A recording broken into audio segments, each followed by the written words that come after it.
शांताकारं भुजंगशयनं पद्मनाभं सुरेशं विश्वाधारं गगनसदृशं मेघवर्णं शुभांगं लक्ष्मीकान्तं कमलनयनं योगिभिध्यानगम्यं वंदे विष्णुभवभयहरं सर्वलोकैकनाथं। मंगलम भगवान विष्णु मंगलम गरुड़ध्वज मंगलम पुंडरीकाक्ष मंगलाय तनोहरि। ओम नमो भगवते वासुदेवाय। आज का दिन आप सभी के लिए मंगलमय हो। आइए सुनते हैं चैत्र मास कथा का 27वां अध्याय।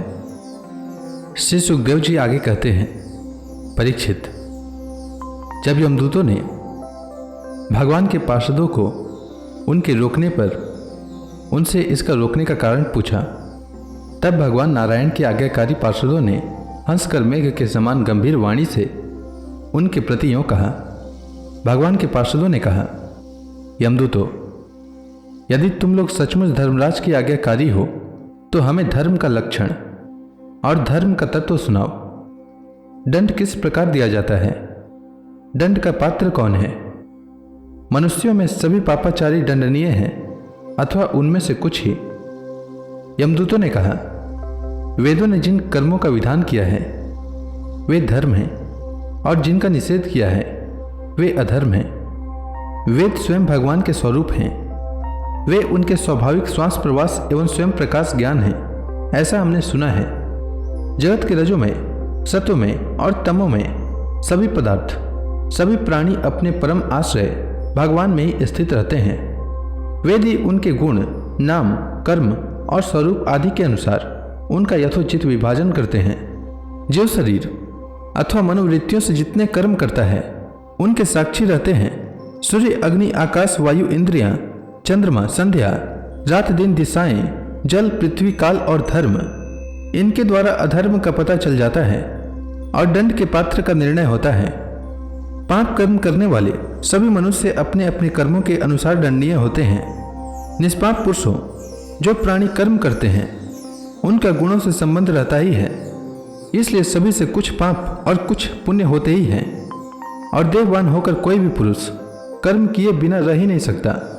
इस लोक में जो मनुष्य जिस प्रकार का और जितना अधर्म या धर्म करता है वह परलोक में उसका उतना और वैसा ही फल भोगता है।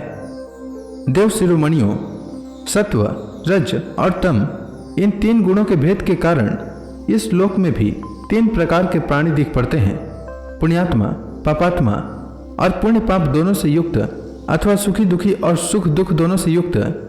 वैसे ही परलोक में भी उनकी त्रिविधता का अनुमान किया जाता है। वर्तमान समय ही भूत और भविष्य का अनुमान करा देता है। वैसे ही वर्तमान जन्म के पाप पुण्य भी भूत और भविष्य जन्मों के पाप पुण्य का अनुमान करा देता है। हमारे स्वामी अजन्मा भगवान सर्वज्ञ यमराज सबके अंतःकरणों में ही विराजमान हैं, इसलिए वे अपने मन से ही सबके पूर्व रूपों को देख लेते हैं। वे साथ ही उनके भावी स्वरूप का भी विचार कर लेते हैं।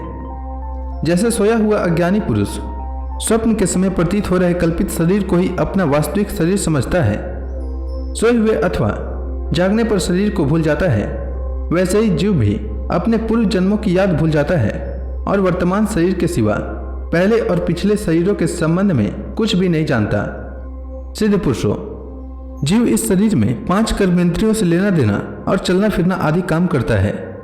5 ज्ञानेंद्रियों से रूप रस आदि 5 विषयों का अनुभव करता है और 16वें मन के साथ 17वां वह स्वयं मिलकर अकेले ही मन, ज्ञानेंद्रिय और कर्मेंद्रिय इन तीनों के विषयों को भोगता है। जीव का यह 16 कला और 27 3 गुणों वाला लिंग शरीर अनादि है। यही जीव को बार बार हर्ष, शोक, भय और पीड़ा देने वाले जन्म मृत्यु के चक्कर में डालता है। जो जीव अज्ञानवश काम, क्रोध, लोभ, मोह, मद, मत्सर इन 6 शत्रुओं पर विजय प्राप्त नहीं कर लेता, उसे इच्छा न रहते हुए भी विभिन्न वासनाओं के अनुसार अनेकों कर्म करने पड़ते हैं।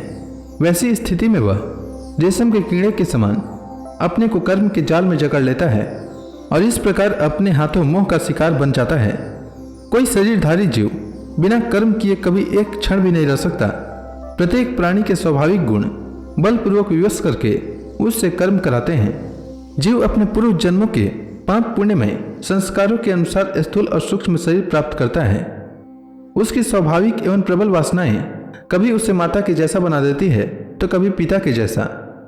प्रकृति का संसर्ग होने से ही पुरुष अपने को अपने वास्तविक स्वरूप के विपरीत लिंग शरीर मान बैठता है। यह विपर्य भगवान के भजन से शीघ्र ही दूर हो जाता है। देवताओं, आप जानते ही हैं कि यह अजामिल बड़ा शास्त्रज्ञ था। शील, सदाचार और सद्गुणों का तो यह खजाना ही था।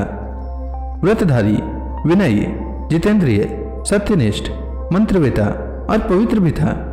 इसने गुरु, अग्नि, अतिथि और वृद्ध पुरुषों की सेवा की थी। अहंकार तो इसमें था ही नहीं। यह समस्त प्राणियों का हित चाहता, उपकार करता, आवश्यकता के अनुसार ही बोलता और किसी के गुणों में दोष नहीं ढूंढता था। एक दिन यह ब्राह्मण अपने पिता के आदेशानुसार वन में गया और वहां से फल फूल, समिधा तथा कुश लेकर घर के लिए लौटा।